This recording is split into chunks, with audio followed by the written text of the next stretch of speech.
Lawyers have a tendency to try and make you not say very much if there's a public problem.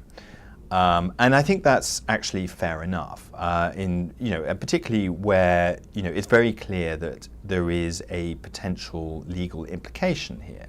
So if someone is saying something that is pretty black and white, defamatory about some of your people, your CEO, say, then it's fair enough. I think you need to step back and be very clear what you're trying to do. You've got to be pretty careful as well. You don't want to go on the record and say something that may be used against you in the court of law. And some of these legal issues are pretty complex, so it does pay sometimes not to rush into things, but to step back and actually take a considered view of the problem.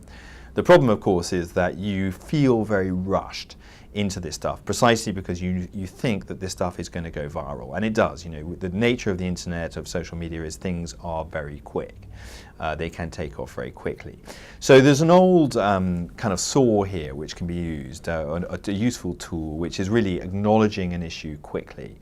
And this comes straight from crisis communications, which is called a holding statement, where you use, you say, yes, we hear there's a problem.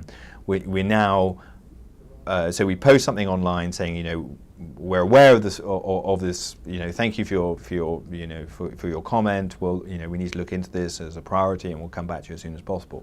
And what that does is it buys you time. It buys you time for 2 or 3 hours, or however long it takes to actually get to the bottom of the problem and to think carefully about what the right solution is. And as I said before, that solution can be a PR solution, or a legal solution, or a technical solution, or a business solution, or a combination of those four.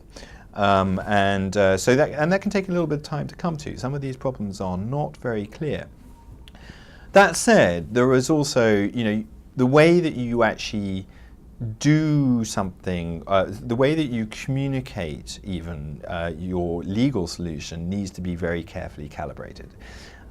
We are seeing, cease and desist letters, for instance, going out against bloggers who are, say, linking to a spreadsheet which shows your CEO or your board of directors remuneration, or maybe they are potentially saying something that is even libelous or whatever.